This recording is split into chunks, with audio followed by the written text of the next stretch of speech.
আসসালামু আলাইকুম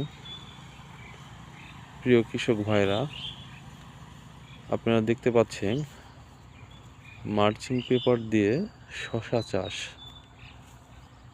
mulching paper দিয়ে শশা চাষ করলে এখানে ঘাস হওয়ার সম্ভাবনা অনেক কম থাকে, রোগবালাই অনেক কম হয়।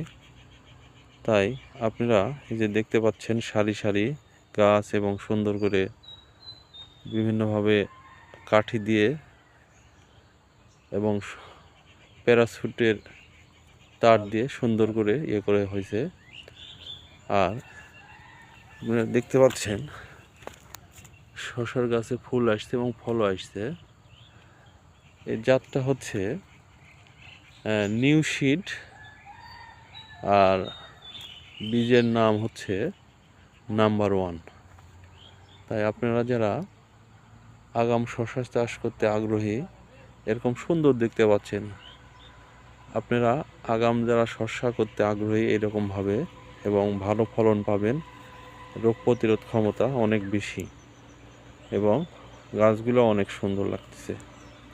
তাই আপনারা এরকমভাবে করতে পারবেন। আসসালামু আলাইকুম।